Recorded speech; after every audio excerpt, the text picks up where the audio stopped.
فلا يتكلم أحد بموت رسول الله إلا ضربته.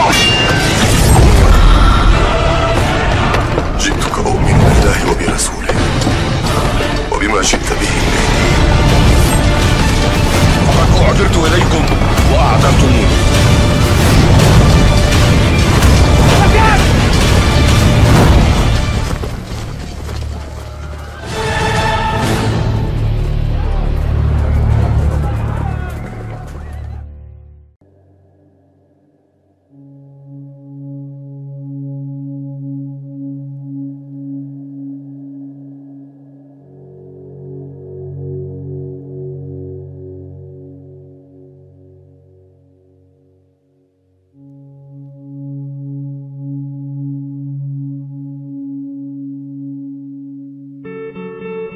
Pada malam yang sunyi, ketika langit bersih dari awan dan gelap menyelimuti bumi, penduduk desa kecil di kaki pegunungan menatap langit dengan takjub dan penuh tanya. Di antara kerlipan bintang yang biasa menghiasi angkasa, malam itu muncul cahaya terang yang bergerak perlahan namun pasti, seakan melintasi langit dengan tujuan yang tak diketahui. Cahaya itu bukan sekadar bintang biasa. Ia memiliki ekor panjang yang memancar seperti helai cahaya yang menggesek cakrawala. Orang-orang menyebutnya bintang berekor, namun malam itu mereka tahu ini bukan sekadar fenomena langit. Ini adalah pertanda. Sesuatu yang telah lama mereka dengar dari kisah-kisah tua dan hadis-hadis yang diwariskan dari generasi ke generasi. Orang-orang tua yang duduk di surau dengan tasbih di tangan menggigil, bukan karena dingin, tetapi karena rasa gentar yang merayapi hati mereka. Mereka mengingat kembali sabda Rasulullah yang diriwayatkan oleh para perawi terpercaya tentang kemunculan Al-Mahdi, seorang pemimpin akhir zaman yang akan membawa keadilan dan kedamaian ke seluruh dunia setelah zaman dipenuhi kezaliman dan kerusakan. Dalam beberapa riwayat disebutkan bahwa di antara tanda-tanda kedatangan Al-Mahdi adalah munculnya cahaya langit atau bintang berekor yang dilihat oleh banyak manusia sebagai isyarat bahwa waktu yang dijanjikan telah dekat. Di tengah kecemasan dan harapan itu, berita tentang bintang berekor menyebar ke pelosok negeri. Dari kota ke kota, dari padang pasir hingga lembah, manusia berbicara dalam bisik-bisik penuh rasa ingin tahu. Para pemuda yang biasa sibuk dengan urusan duniawi mulai memalingkan wajah ke arah langit, bertanya dalam hati, apakah ini saatnya dunia berubah? Para ulama mulai membuka kembali kitab-kitab kuning yang telah lama tersimpan, menelaah kembali tanda-tanda yang disebut dalam kitab tafsir dan kumpulan hadis. Di pasar-pasar terdengar pembicaraan yang tak biasa. Ibu-ibu yang sedang menawar harga rempah mulai membahas tentang Al-Mahdi, tentang siapa dia dan bagaimana rupa dunia ketika ia datang. Para pedagang yang biasanya memperdebatkan harga emas, kini memperdebatkan makna dari tanda-tanda langit. Ada yang penuh keyakinan bahwa saat itu benar-benar dekat, ada pula yang meragukan dan menganggapnya kebetulan belaka. Namun, tidak satu pun dari mereka yang bisa mengabaikan kenyataan bahwa malam itu langit berbicara kepada manusia dan cahaya itu bukan sekadar cahaya. Bintang berekor itu melintasi langit selama beberapa malam. Setiap malam, masyarakat berkumpul di lapangan, menatap langit dengan perasaan campur aduk. Anak-anak bertanya kepada orang tuanya tentang makna bintang itu, dan orang tua menjawab dengan kisah-kisah lama yang disampaikan dengan nada serius. Bahkan, orang-orang yang selama ini hidup dalam ketidakpedulian terhadap agama mulai merasa gelisah dan berbondong-bondong kembali ke rumah ibadah. Surau dan masjid yang dulu sepi kini ramai dengan suara takbir dan tangis doa yang terangkat ke langit. Di antara kerumunan itu, seorang pemuda bangkit. Ia bukan siapa-siapa, hanya seorang penggembala dari lereng gunung. Tetapi malam itu, ia merasakan sesuatu yang berbeda di dadanya. Ia merasa terpanggil. Entah oleh apa, namun ada kekuatan yang mendorongnya untuk mencari kebenaran. Ia mulai membaca, menggali ilmu dari para ulama, dan dalam diam ia bersiap. Siapa tahu di antara manusia biasa ini akan ada yang kelak berdiri di sisi Al-Mahdi, menegakkan kebenaran di dunia yang porak-poranda oleh kebatilan. Langit tidak lagi sekadar langit, ia telah menjadi pesan, sebuah peringatan bagi yang lalai, harapan bagi yang teraniaya, dan panggilan bagi yang tulus mencari jalan Tuhan. Bintang berekor itu tidak hanya menyinari malam, tetapi menyinari hati manusia, membuka mata mereka terhadap kemungkinan datangnya masa yang dijanjikan. Maka dunia pun menanti dengan degup jantung yang semakin kencang. Apakah inilah saatnya ketika sejarah besar akan dimulai kembali dengan kemunculan seorang yang telah lama dinanti, Al-Mahdi. Malam demi malam berlalu, namun cahaya bintang berekor itu belum juga padam. Ia seolah menetap di langit sebagai saksi bagi perubahan yang mulai bergelora di hati umat manusia. Orang-orang tidak lagi menjalani hidup dengan rutinitas lama. Setiap peristiwa, sekecil apapun, kini ditafsirkan sebagai bagian dari tanda-tanda besar yang pernah dikabarkan oleh para nabi. Di warung kopi, suara percakapan tidak lagi membahas politik dunia atau harga kebutuhan pokok, melainkan perihal siapa sebenarnya Al-Mahdi, dari mana ia akan muncul, dan bagaimana umat Islam akan mengenalinya. Para ulama yang selama ini memilih diam, kini mulai berbicara. Mereka mengadakan pengajian khusus yang membahas tanda-tanda akhir zaman, menafsirkan hadis satu persatu dengan kehati-hatian, menyambungkan setiap peristiwa yang terjadi di dunia dengan nubuat yang telah disampaikan berabad-abad yang lalu.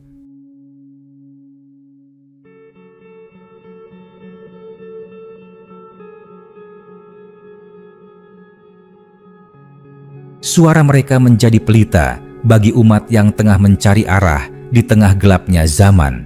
Mereka mengingatkan bahwa kedatangan Al-Mahdi bukan hanya sekadar harapan akan munculnya pemimpin adil, melainkan juga panggilan untuk membersihkan diri dari kemunafikan dan menegakkan keadilan, mulai dari dalam diri sendiri. Sementara itu, di belahan dunia lain, kekacauan terus meningkat. Perang berkecamuk di berbagai tempat, ekonomi dunia goyah, dan rasa percaya masyarakat terhadap pemimpin-pemimpin dunia semakin menghilang. Kebohongan disiarkan seperti kebenaran, dan kebenaran dituduh sebagai ancaman.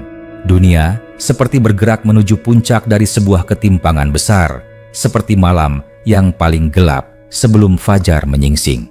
Dan di tengah semua itu, orang-orang beriman mengingat satu hal, bahwa pada saat inilah Al-Mahdi akan muncul, ketika bumi dipenuhi dengan kezaliman dan kekacauan.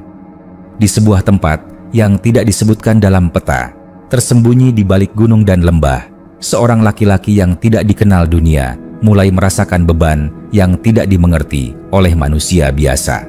Ia bukan dari kalangan pemimpin, bukan dari keluarga bangsawan, tetapi hatinya dibentuk oleh kejujuran, keteguhan, dan kepasrahan kepada Tuhan. Dalam tidurnya, ia melihat mimpi-mimpi yang aneh, namun syarat makna. Dalam sunyinya, ia mendengar suara-suara batin yang memanggil untuk bangkit. Ia sendiri belum mengerti sepenuhnya, tetapi ia tahu bahwa takdir besar sedang menantinya. Dunia belum mengenalnya, tetapi langit telah menuliskan namanya dalam kitab takdir sejak lama. Di berbagai negeri, kelompok-kelompok kecil mulai terbentuk, bukan untuk memberontak atau menciptakan kekacauan, tetapi untuk bersiap menyambut dan mendukung Al-Mahdi. Mereka memperkuat akidah, memperbaiki amal, dan menyebarkan kabar bahwa dunia tidak akan lama lagi seperti sekarang. Mereka bukan utopia, bukan pemimpi kosong, tetapi mereka adalah orang-orang yang yakin pada janji Tuhan dan percaya bahwa cahaya akan menang atas kegelapan. Cahaya bintang berekor itu akhirnya mulai memudar, tetapi pengaruhnya telah tertanam kuat di hati manusia. Ia telah membuka pintu kesadaran, menyalakan api harapan, dan mengingatkan bahwa sejarah manusia sedang menuju puncaknya. Langit telah memberikan pertandanya. Kini, bumi yang harus bersiap. Ketika hari itu datang dan Al-Mahdi berdiri di hadapan umat manusia, tidak dengan mahkota, tidak dengan kekuatan militer, tetapi dengan kebenaran yang membakar dada, dunia akan berubah. Mereka yang selama ini berpura-pura buta akan terhantam oleh kenyataan. Dan mereka yang menanti dalam keimanan akan bersujud dalam syukur karena pemimpin yang dijanjikan telah datang untuk menegakkan keadilan, bukan hanya untuk satu bangsa, tetapi untuk seluruh umat manusia. Ketika bintang berekor benar-benar menghilang dari pandangan mata manusia, malam pun kembali seperti biasa. Namun, langit tak lagi terasa sama. Ada jejak tak terlihat yang tertinggal di dalam hati manusia, seolah-olah angkasa telah menyampaikan sebuah pesan rahasia kepada mereka yang mau mendengarkan. Meski cahaya itu telah padam, semangat yang ditinggalkannya masih menyala, menghidupkan kesadaran yang sebelumnya tertidur. Dunia menjadi lebih sunyi, tetapi bukan karena sepi, melainkan karena manusia tengah menanti dalam diam dengan perasaan yang belum pernah mereka rasakan sebelumnya, rasa siap. Di berbagai penjuru bumi, kejadian-kejadian tak biasa terus terjadi. Tanah retak tanpa sebab, cuaca berubah drastis, binatang-binatang terlihat gelisah, dan langit terkadang memancarkan kilatan cahaya yang aneh, bukan seperti petir, tetapi seperti getaran alam yang ingin memperingatkan.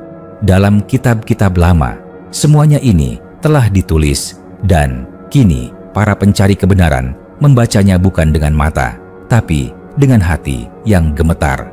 Sementara itu, di sebuah tempat yang jauh dari sorotan dunia, laki-laki itu mulai melangkah keluar dari kesunyian. Ia telah cukup lama bersembunyi, bukan karena takut, tetapi karena menunggu perintah yang tidak bisa disalahartikan. Ia bukan manusia biasa, meski tubuhnya tidak berbeda dengan manusia lain. Yang membedakannya adalah hatinya, yang mampu menanggung beban seluruh umat. Ia tahu bahwa jalan yang akan dilaluinya penuh ujian, penuh darah, air mata, dan pengkhianatan. Tetapi ia juga tahu bahwa di ujung jalan itu ada cahaya kemenangan, bukan untuk dirinya, melainkan untuk kebenaran yang telah lama dicari umat manusia. Nama laki-laki itu belum dikenal. Bahkan orang-orang di sekitarnya hanya mengenalnya sebagai pribadi pendiam, jujur, dan sederhana. Namun, sebagaimana nabi yang dulu dikenal hanya sebagai yang terpercaya sebelum diangkat menjadi rasul, lelaki ini pun menapaki jalan takdirnya dengan langkah-langkah yang tampak biasa, tetapi penuh makna. Ia tidak mencari pengikut, tetapi para pencari kebenaran justru datang kepadanya. Ia tidak memaksa orang untuk percaya, tetapi kebenaran dalam dirinya bersinar hingga memaksa hati manusia untuk melihat.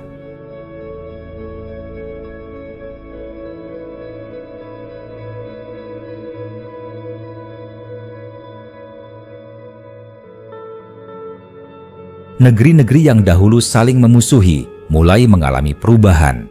Di beberapa tempat, pemimpin yang zalim mulai kehilangan kekuasaan, seolah kekuatan yang menopang mereka melemah begitu saja.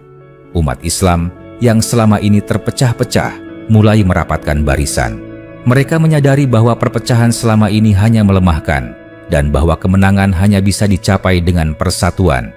Di tengah kerinduan akan keadilan dan kepemimpinan yang lurus, nama Al-Mahdi mulai disebut dalam setiap doa, bukan lagi sebagai harapan samar, tetapi sebagai sosok nyata yang mereka yakini akan segera tampil ke muka bumi.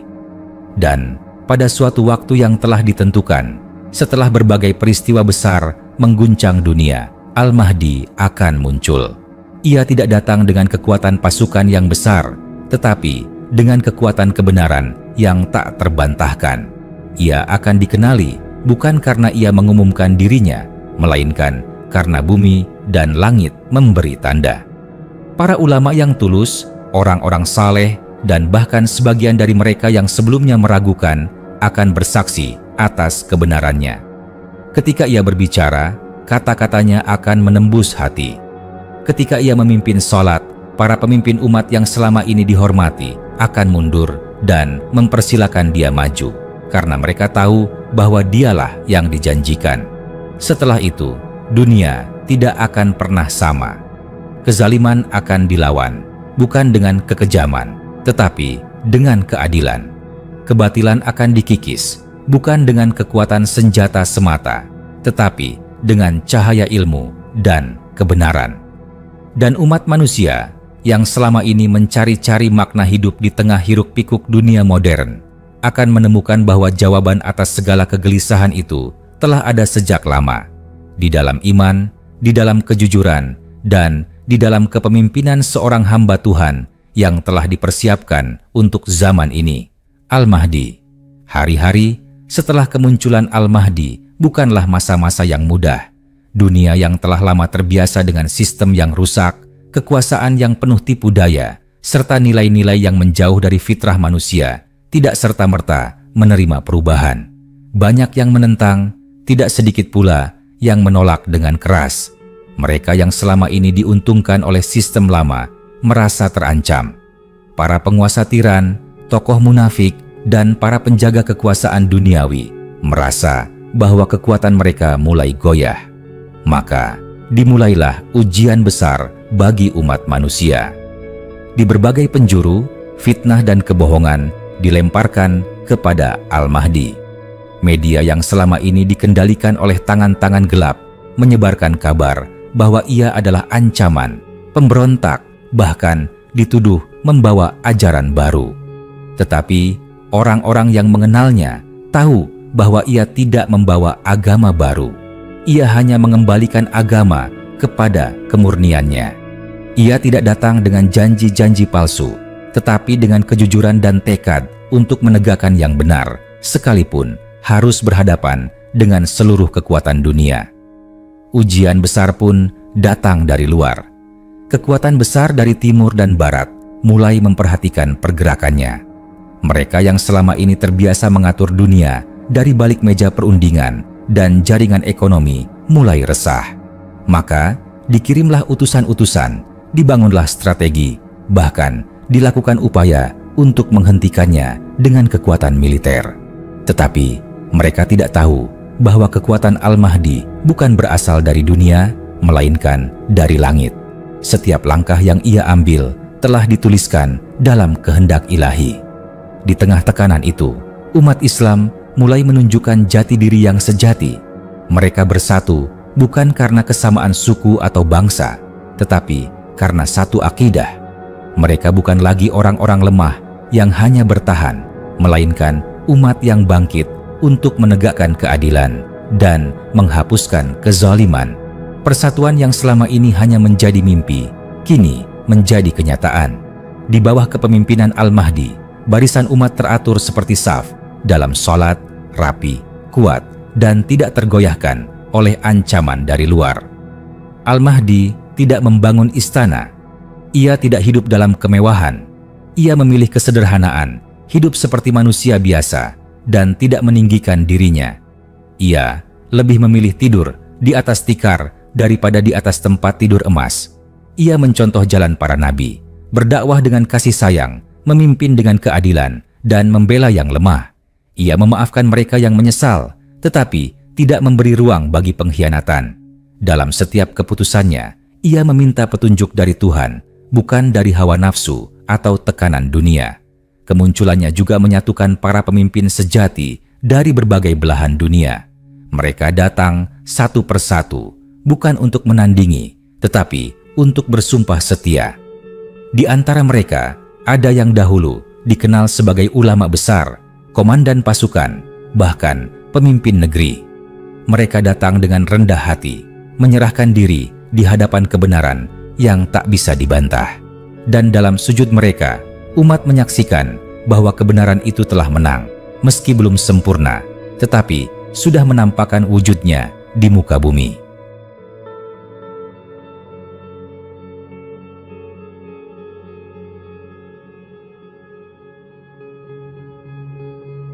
Di masa ini pula, keadilan ditegakkan tanpa pilih kasih. Tidak ada yang istimewa di hadapan hukum, kecuali ketakwaan.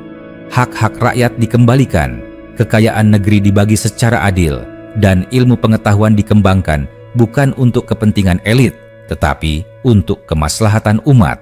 Sekolah-sekolah kembali mengajarkan nilai-nilai luhur, bukan hanya mengejar angka dan gelar. Masjid menjadi pusat ilmu dan peradaban, bukan sekadar tempat ibadah kosong. Namun, ini belum akhir dari perjalanan. Karena setelah Al-Mahdi akan datang ujian yang lebih besar, akan muncul lawan yang jauh lebih kejam, lebih licik, dan lebih menyesatkan, fitnah terbesar sepanjang zaman. Tetapi umat yang telah dibina oleh Al-Mahdi akan lebih siap. Mereka telah mengenyam pendidikan iman yang sejati. Mereka telah menyaksikan kebenaran bangkit dari kehancuran. Dan mereka tahu bahwa kebenaran tidak pernah ditinggalkan oleh Tuhan. Maka, meski tantangan akan terus datang, kemenangan sejati akan tetap berada di pihak yang berpegang teguh pada petunjuk dan kebenaran. Dan begitulah, dari satu cahaya di langit, bintang berekor yang muncul tanpa peringatan, dunia berubah. Bukan karena kekuatan senjata, bukan karena banyaknya pengikut, tetapi karena satu hal, janji Tuhan telah datang waktunya. Maka, bagi siapapun yang hidup di masa itu, hendaklah bersyukur dan bersiap.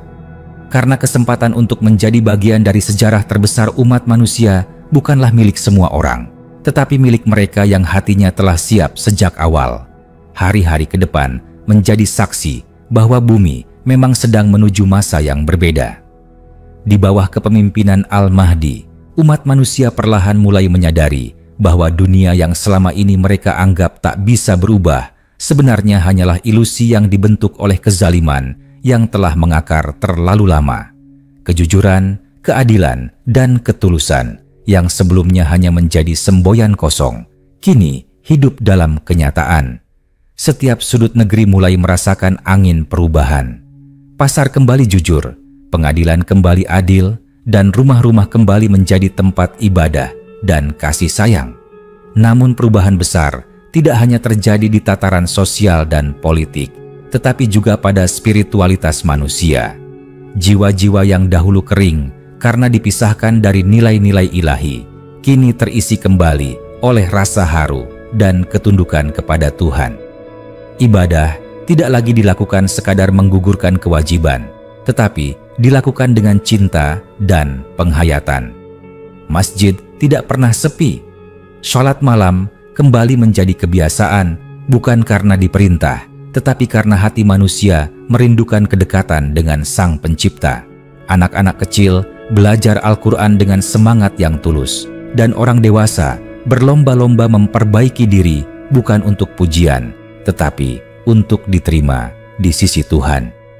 Di medan perjuangan, Al-Mahdi tidak pernah mengangkat pedang, kecuali dalam keadaan yang benar-benar darurat. Ia lebih memilih jalan perdamaian, namun ia tidak akan mundur dari kebenaran meski dihadang oleh pasukan besar. Dan setiap kali ia turun ke medan, pasukan yang bersamanya bukan hanya terdiri dari tentara, tetapi juga para ulama, para penuntut ilmu, dan para pemuda yang hatinya tidak pernah disentuh oleh kesombongan dunia. Mereka bukan hanya mengangkat senjata, tetapi juga membawa cahaya ilmu dan hikmah ke setiap wilayah yang mereka kunjungi. Wilayah demi wilayah yang selama ini dikuasai oleh sistem batil, satu persatu mulai berubah. Kota-kota besar yang dahulu penuh dengan maksiat dan kerusakan, perlahan menjadi pusat peradaban baru. Ilmu pengetahuan dan teknologi tidak ditinggalkan, tetapi diarahkan kembali ke jalur yang benar. Penemuan-penemuan yang bermanfaat untuk manusia dikembangkan, sementara hal-hal yang merusak akhlak dan menghilangkan makna hidup ditinggalkan. Para ilmuwan dan ahli teknologi kembali bekerja dengan niat ibadah, menyadari bahwa ilmu adalah bagian dari amanah Tuhan. Al-Mahdi juga mempererat hubungan antara berbagai umat beragama. Ia tidak datang membawa permusuhan, tetapi membawa kebenaran yang bisa dirasakan oleh hati siapa saja yang masih bersih. Banyak dari kalangan ahli kitab yang akhirnya menerima Islam bukan karena paksaan, tetapi karena mereka melihat bahwa cahaya kebenaran yang telah lama mereka tunggu kini telah hadir. Maka, dunia bukan hanya berubah secara lahiriah, tetapi juga secara batiniah. hati manusia mulai disucikan, dan bumi kembali menjadi tempat yang layak dihuni oleh makhluk yang disebut sebagai khalifah Tuhan. Namun, sebagaimana setiap masa keemasan, ujian tetap datang. Al-Mahdi tahu bahwa masa tugasnya terbatas. Ia bukan nabi dan ia tidak kekal. Ia hanya seorang hamba pilihan yang ditugaskan untuk mempersiapkan dunia bagi kedatangan sosok besar yang telah lama dijanjikan oleh para nabi sebelumnya. Seorang laki-laki yang akan mengakhiri kezaliman dengan izin Tuhan dan yang akan membunuh fitnah terbesar yang pernah ada, Dajjal.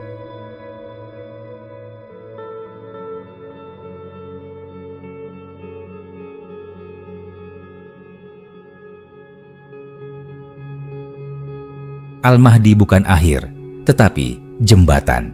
Ia mempersiapkan umat, menyatukan barisan, memperkuat akidah, dan menanamkan semangat jihad dalam arti yang paling murni. Berjuang untuk kebenaran, bukan untuk ambisi pribadi.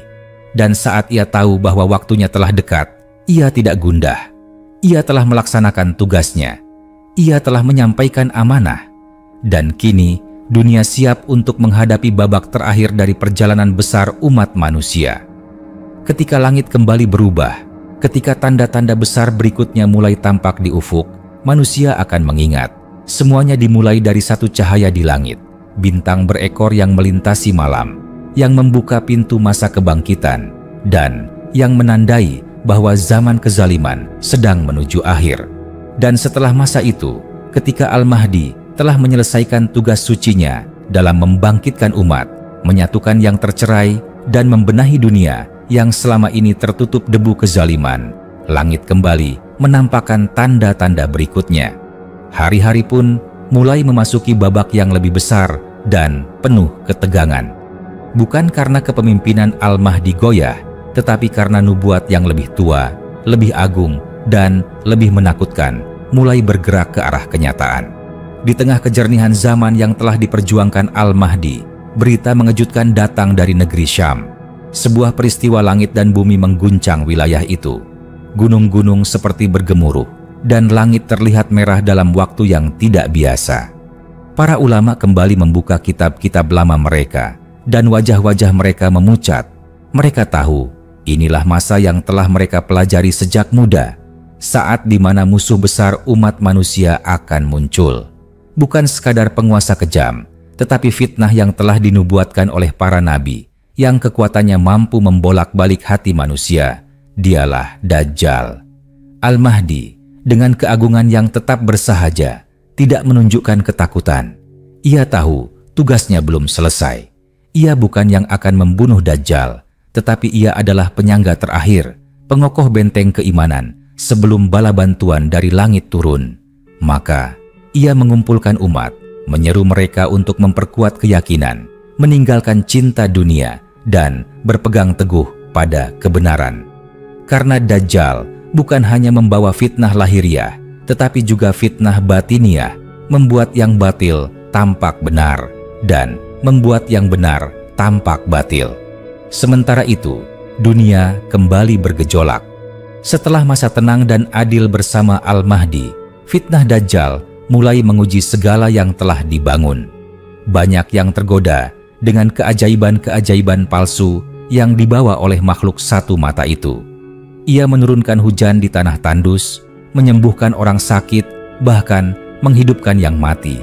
Semua atas izin Tuhan sebagai ujian, bukan sebagai kebenaran. Maka, orang-orang yang lemah imannya mulai berpaling, mengejar dunia yang dijanjikan Dajjal, padahal mereka sedang masuk ke dalam jurang kehancuran. Al-Mahdi tidak tinggal diam. Ia memimpin pasukan kebenaran, barisan orang-orang yang hatinya telah dipenuhi iman sejati, menghadapi gelombang pengikut Dajjal dengan keberanian. Tapi ia tahu ini bukan pertempuran terakhir, karena yang dijanjikan akan datang. Sosok mulia yang akan mengakhiri fitnah itu, Isa, putra Maryam. Dan di suatu waktu yang telah ditentukan oleh Tuhan, langit terbuka. Di sisi menara putih Masjid Umayyah di Damaskus, turunlah sosok mulia dengan pakaian bersih, rambut basah, seolah baru mandi, dan wajah yang bercahaya. Ia tidak berkata banyak, tetapi dunia tahu siapa dia. Nabi Isa putra Maryam turun kembali ke bumi, bukan sebagai pembawa wahyu baru, tetapi sebagai pelindung kebenaran yang akan menumpas fitnah terakhir. Al-Mahdi dan Nabi Isa bertemu dalam pelukan penuh keagungan. Tidak ada perebutan kekuasaan, tidak ada pertentangan, karena keduanya adalah hamba Tuhan yang menyadari peran masing-masing.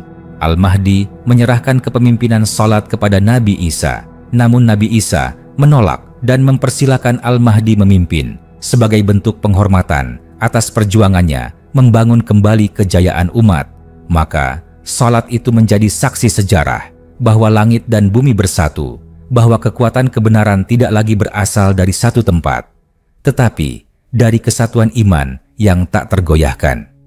Setelah itu, Nabi Isa memimpin pasukan untuk menghadapi Dajjal. Di suatu tempat di Palestina, dalam pertempuran besar yang terakhir, Dajjal tewas di tangan Isa, putra Maryam.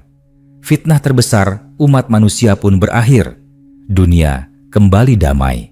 Kezaliman yang selama ini menyelimuti bumi lenyap bersama makhluk yang selama ribuan tahun ditunggu-tunggu kemunculannya sebagai ujian akhir.